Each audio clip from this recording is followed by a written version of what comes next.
my Lord Deputy President, Lord Mayor Elias Lukwago, the party chairman, Ambassador Waswabilikwa,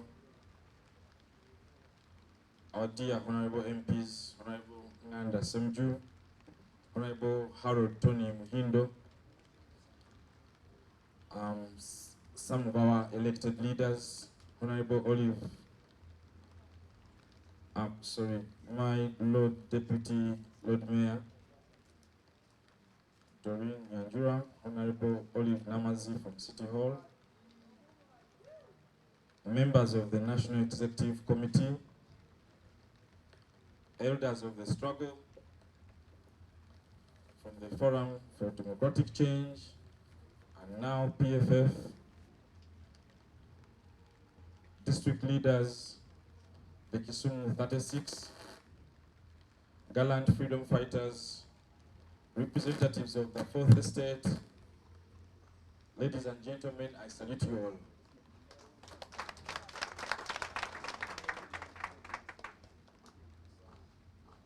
Freedom for all. All for freedom. Freedom for all. All for freedom. All for freedom. Freedom for all.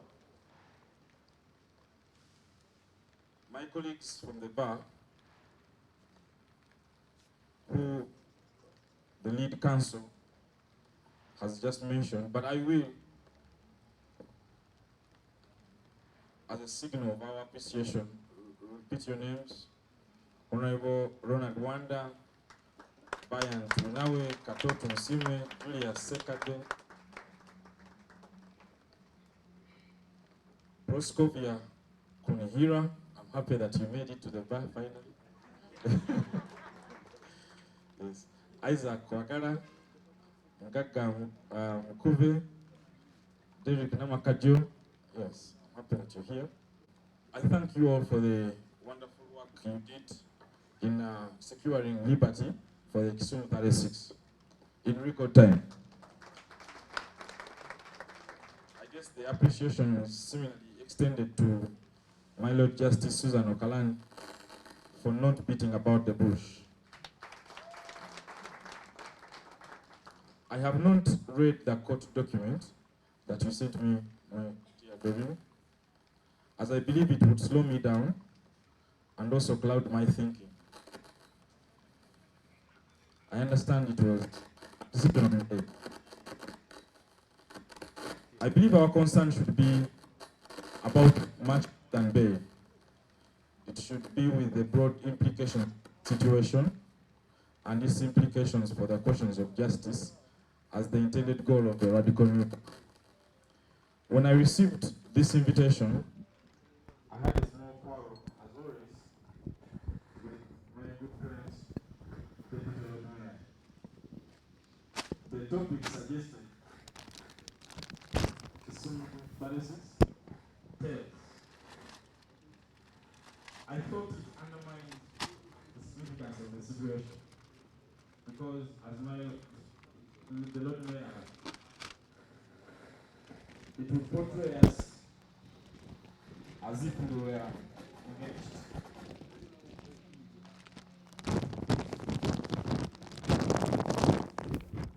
As if we were engaged in some kind of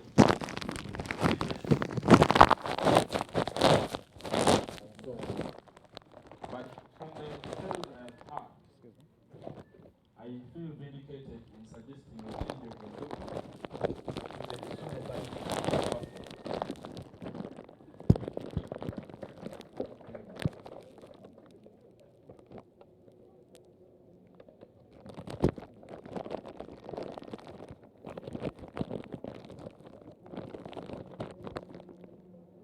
A kerfuffle is some kind of commotion, controversy, or simply farce. A kerfuffle is a humorous sounding word for a mostly non-humorous situation, like the one you went through and have vividly described for us. Some kind of disturbance, scandal, or mess.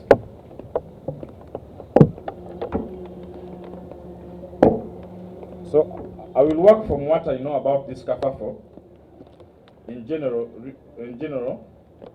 regarding the case, much of which have garnered from media reports and associated statements from political organizations concerned, including the statement of the governor of Kisumu, Professor Anyang' Nyong'o.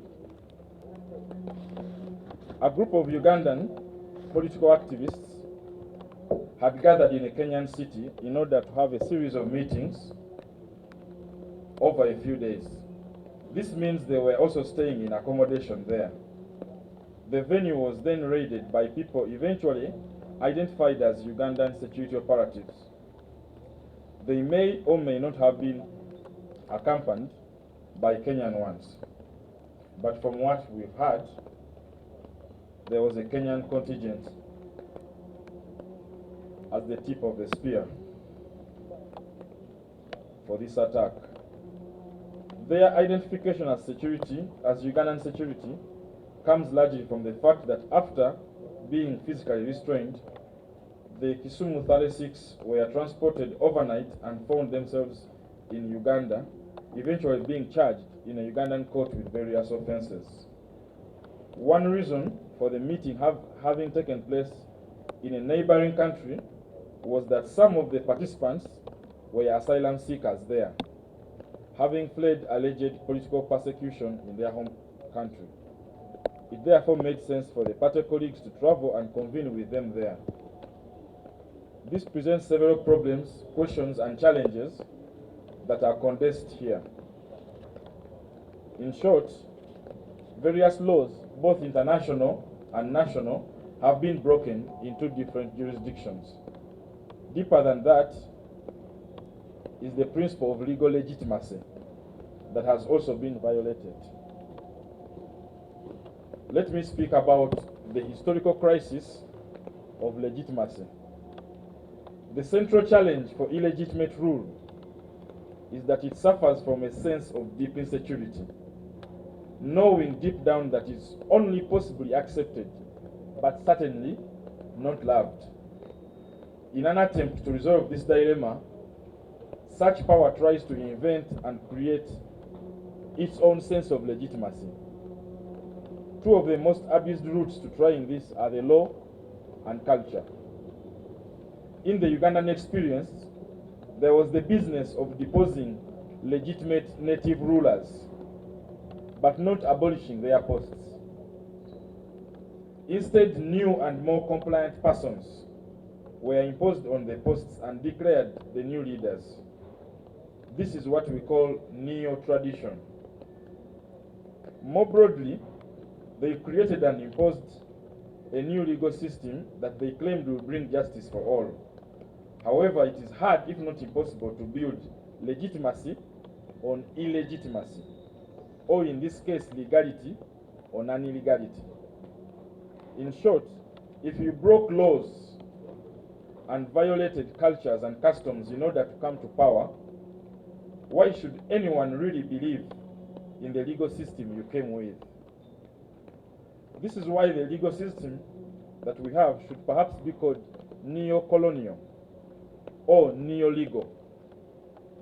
Likewise, if you hold power through having violated electoral law, how can you expect to be taken seriously when you invoke the rule of law argument when dealing with governance matters?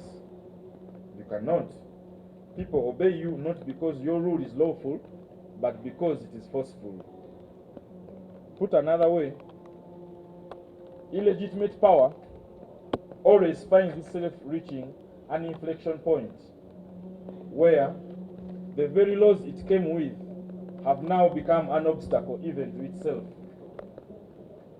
as far as maintaining power is concerned, and so it must violate them. This is where we are now. And we have been here many times before, both in relation to the duration of the current government, but also in relation to previous ones, since the very creation of the Ugandan state. The very creation of Uganda began with a series of abductions, where legitimate leaders were forcibly taken from one jurisdiction to another imposed one. Famously, Our kings Kabalega and Mwanga were seized in 1899 and held in the Seychelles. They passed through Kenya, like you. The actually native leader, Awich Abok, was also abducted and held in what became Kololo for refusing to comply with the demands of the colonial invaders to reveal the whereabouts of Omukama Kabalega and Kabaka Mwanga before they were eventually captured. So you can see that it's a massive lie that there has always been a north-south divide. There has always been a north-south collaboration against invaders of these lands. The anti-colonization fighter, the Rwandan queen, Muhumuza Nyabingi, was also captured in battle in 1908, resisting Germans, the Belgians, and the British, and held in Kampala until her death in 1945. Many figures during later colonial rule, such as Josia Kate and his colleague Malachi, and later his son Kamlegea, were also carried off to other parts of Uganda and simply held there in the 1910s and 1930s. All this happened even as the colonial authorities had erected, starting 1902, a system of courts, judges, prosecutors, laws, and the like, calling it a judicial and legal system. Today, you can get bail. In 1899, 1910, 1930s, they couldn't. After independence, we saw infamous cases like the former anti-colonial firebrand, Joseph Jolly Joe Chiwanuka, being abducted, again in Nairobi, brought to Uganda and killed by the agents of the then regime. This particular incident should be of special historical significance, since the late Jolly Joe is the paternal grandfather of Chiyowa Chiwanuka Nsumikambi Mugambe, Uganda's current Attorney General and frequent defender of regime constitutional violations. Now, some important clarifications or points need to be made here. Jolly Joe may have been kidnapped in Nairobi or apprehended at the border trying to enter Kenya. To ascertain this fact, we shall need the assistance of historians. But the essential point remains that he was seeking asylum, running away from the Idi Amin regime. After all,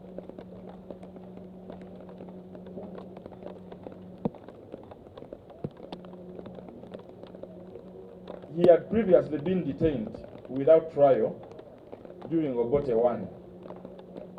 In fact, he was released along with other politicians after the Amin coup, only to die by the Amin regime. He had been arrested and sometimes tried and sentenced, possibly more times than even our good Colonel, Dr. Besigye, during the colonial period. So in many ways, Jolly Joe, may his soul rest in peace, represents the effects of the crisis of legitimacy very well. Throughout the Amin period, a number of perceived anti-Amin actors were forcibly returned to Uganda, just like the Kisumu 36. These repatriations continued with the subsequent 1981 to 1985 Obote II government. For instance, the then chairman of the rebel group Uganda Freedom Movement, UFM, Balachi Chiria, was abducted in Nairobi and wound up detained in Uganda. There was even a famous failed attempt to grab Council Adoko Nechon, thank you very much. The then President Obote's first cousin, who then was in opposition, off the streets of Nairobi where he had sought exile.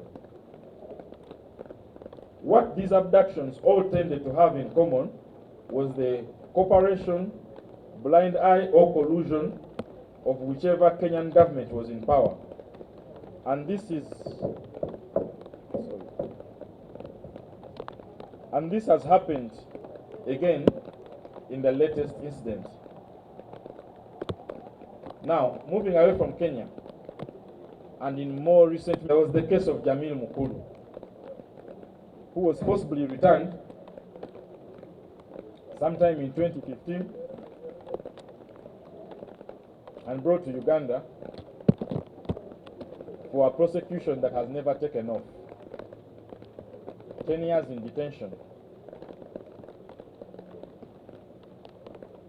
But today we speak about Kenya. Uganda needs to get to a point where Ugandans have actually created their own judicial system, and therefore where governments have recognized that obeying the Constitution is always the best course of action. Constitutionalism and law must not be seen as options to other forms of gaining power, asserting power, and control over the affairs of our sovereign republic. They should be seen as the sine qua non, as the Lord Mayor would put it. The irreducible minimum, the lowest common denominator for all political action should be constitutionalism and the law. Freedom for all, all for freedom, freedom for all. As we've argued before, any regime that has not only rigged its way into power, but also arguably rigged the very Constitution itself, will always find it hard to act lawfully and constitutionally. There's only so far you can go with a pretense. Nevertheless, we must take all steps possible to continue to try and force this argument against all the odds. My dear Council, in charge of the case of the Kisumu 36, I therefore urge you to continue the representation within a framework that recognizes the context that has brought us here. Do not validate the prosecution for terrorism. That mistake was done by lawyers representing Jamil Mukulu. Jamil Mukulu personally asked me to go to Luzira and meet him. And I told him I'm here. But there's one condition: I'm a human rights lawyer and I will see this purely in a human rights lens. And that means you have to let go your other lawyers because they will see me as an obstacle to what I have to do. I have to challenge the state of Uganda for the way it got you.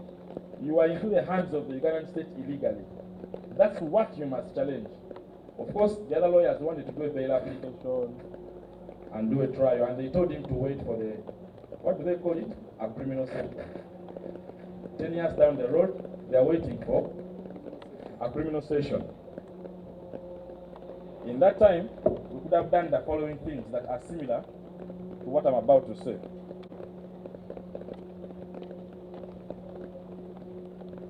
Number one, from the tales we have heard, there was an abduction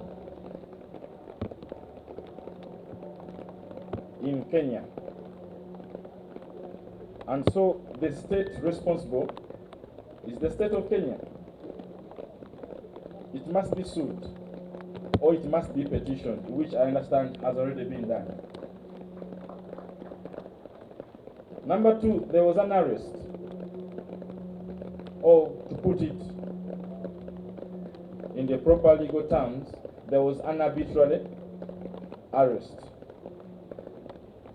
within the jurisdiction of Uganda.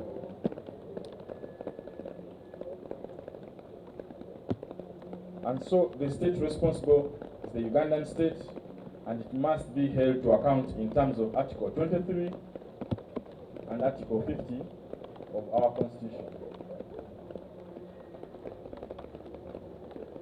No person, Article 23 reads, no person shall be arbitrarily deprived of their liberty except in the specified circumstances. none of those meets your situation. No person shall be arbitrarily deprived of liberty. And there are preconditions for an arrest. One of them being reasonable suspicion arising from probable grounds, which must be told to you.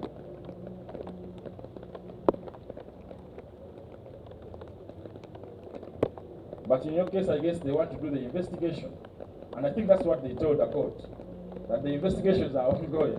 So the arrest was clearly premature and uncalled for. This issue has to be interrogated ahead of the trial. Number 3, freedom of assembly. You were 36. Much of the kerfuffle is about your number. We have to start to defend freedom of assembly like it matters for all Ugandans.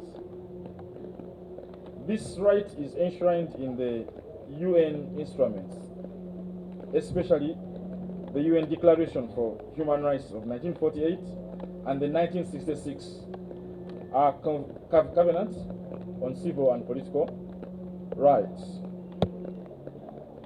The state responsible here is probably the state of Uganda, which, of course, in collaboration with the state of Kenya. They broke up an assembly. They interfered with an assembly. This is what we need the court record to indicate.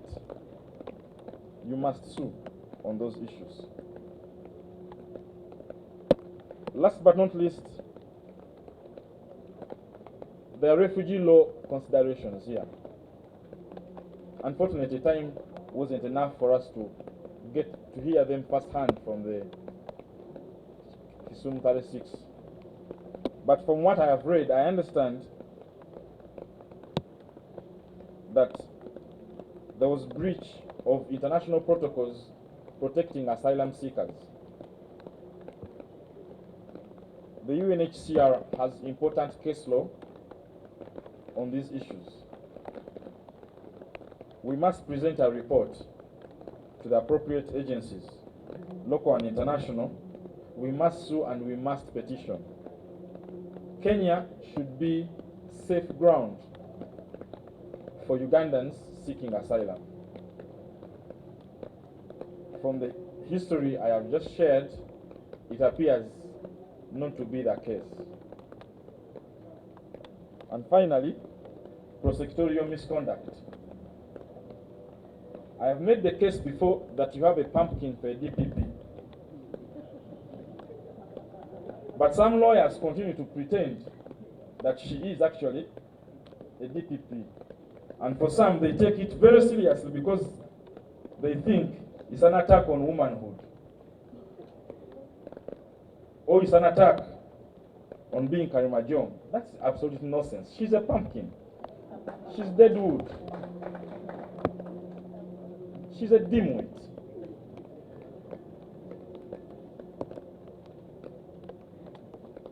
She's a careerist, shameless careerist.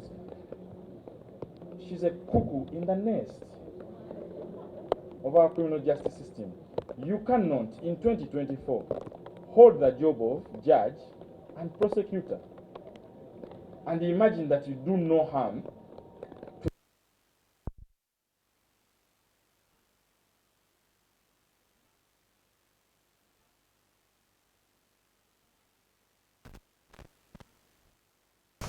that all these things, like your particular kerfuffle, is then given legal dressing by this vagina from Karamoja.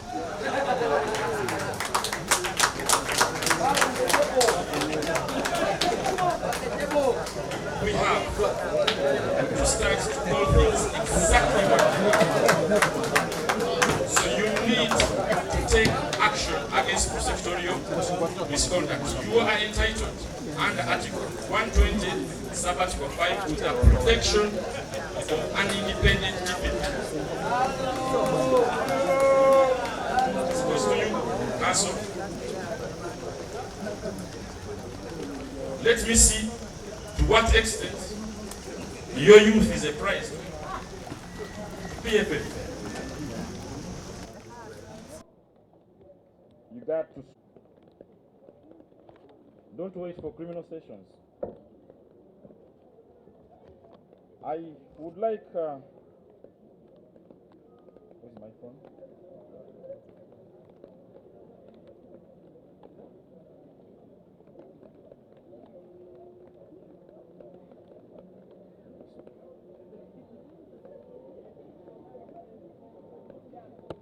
Now,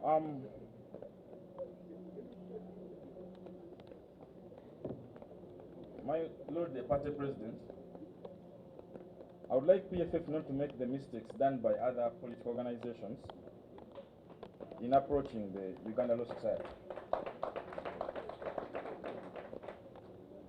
Upon assuming office of President Uganda Law Society, I asked our head of the legal aid project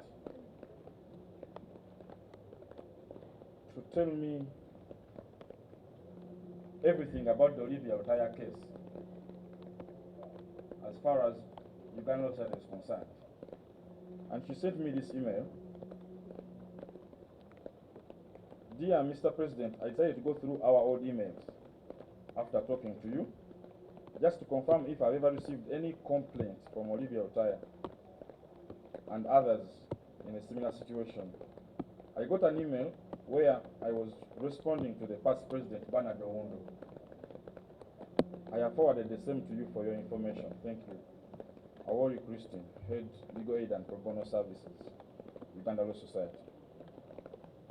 So the email she was sent was dated July 28, 2023. Re Olivia Otaya to the President ULS then. It was copied to other leaders, including our then CEO and head and our top gun, Mariam Nansukusa, top litigator there. Dear Bernard, Miss Olivia Otaya was arrested with 30 others and charged with illegal possession of explosives. Olivia and the 30 others are National Unity Platform supporters who have been on remand for 3 years.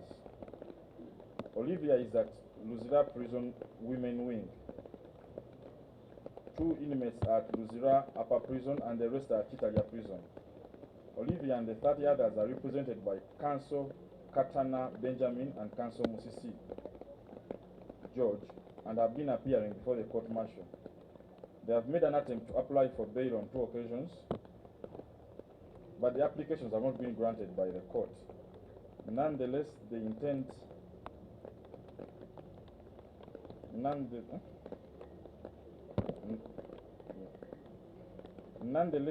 to make a 3rd attempt.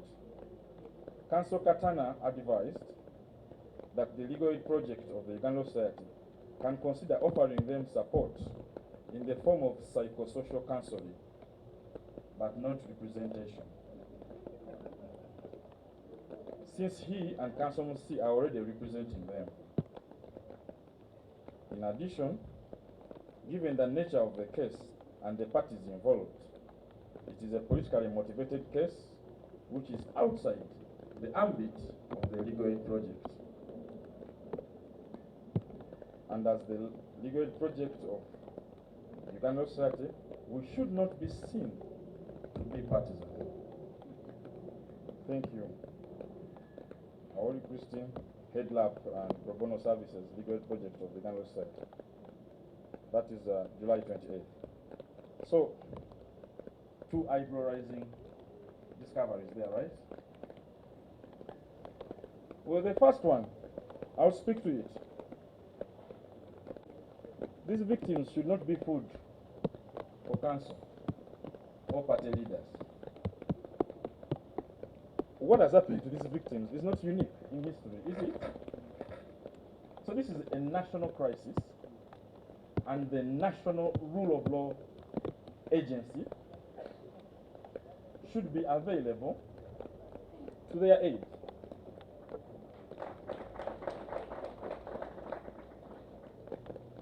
Justice is non-partisan,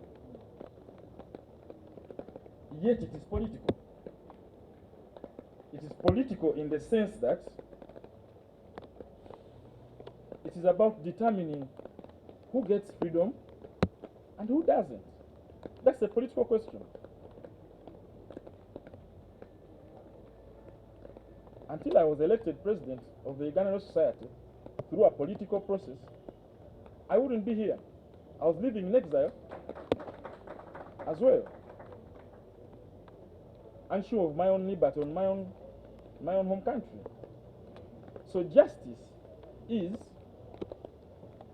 political, but the struggle for justice is non-partisan. And until those who are free today, oh, no, we should be giving you the money. Thank you very much. Until those who are free today are as concerned about those who are oppressed today, we can't have justice.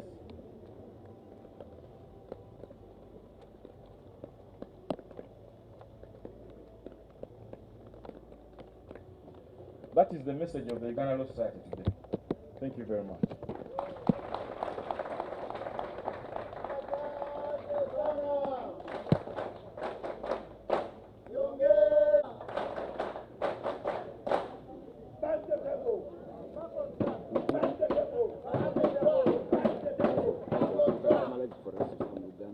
We have received some 20,000.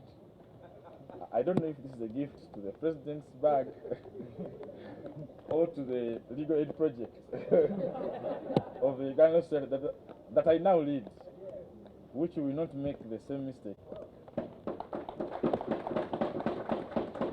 I receive it with much humility as a gift to our legal aid project. And I call for more funding to our legal aid project from Ugandans as well.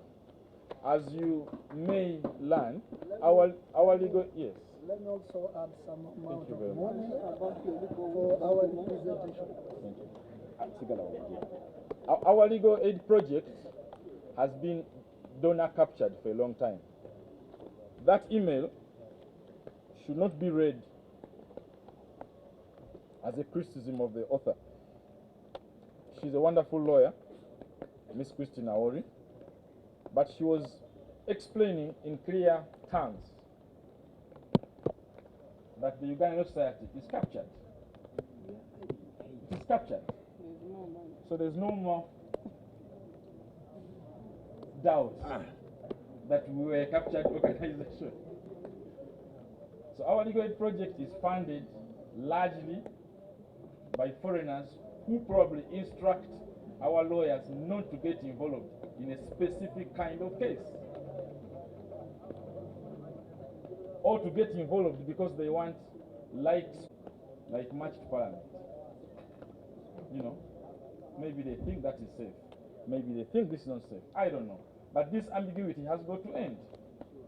It has got to end. And it will only end when Ugandans understand that they have to pay their way in this struggle. Yes, I've been reminded, and I'm grateful, that I should inform you that today marks the beginning of our Rule of Law Week, for which we invite all of you. Yes. Thank you very much. Thank you. Today marks the beginning of our Rule of Law Week. It is the 16th annual Rule of Law Week for the Ugandan Society, the purpose of which is to return the struggle for rule of law where it belongs, to the office of the citizen, which is the most important office in the Constitution under Article 17 and National Objective 29. It's the most important objective, most important office. It has nearly 20 roles, 20 functions. Do you know how many functions the president has? Just 4. The speaker, none, at least as per the Constitution. But the framers of the Constitution saw it fit to prescribe with detail the duties and functions of the office of the citizen.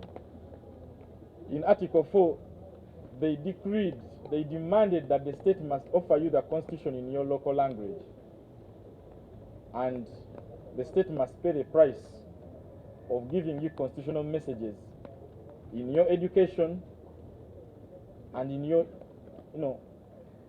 common media on a routine basis. Because the state has failed on all those objectives, we, as the Ugandan Law Society, at least offer you 1 week where you can hear these messages. Sadly, we still do it in English and not enough in local languages. But I hope that the citizens present here can help us transmit this message. And so we are grateful for the invitation to speak at this platform to amplify our message of the Rule of Law Week. It carries on until Friday. Much of the communication is available on the social media. The most exciting activity will be Spaces on X. So if you have a smartphone and you're not yet on Twitter, or now called X, please join today and follow these spaces. They'll take place from 7 to 9 every day under the theme the crisis in the Ugandan judiciary, old challenges and new manifestations. Today we have the first space, and we shall discuss the colonial origins of the judiciary crisis in Uganda. That is all. Thank you. Thank you very much for giving us more aid to aid you. Thank you. Thank you so much, President. Today you're not overbanging the table. I actually thought the microphone had a problem. I don't know what has happened to my good friend here. The Kisumu 36 have requested for a photo moment with you. Probably, that don't mind.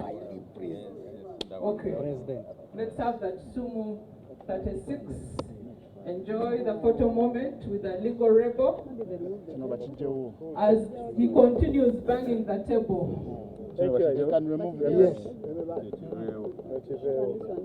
But you still remember being representing me myself, Isaac. We need someone. Is this okay? Are they we should remove this. Can we remove this? No, you guys are squeezed in one place, so they won't be able to get all your face.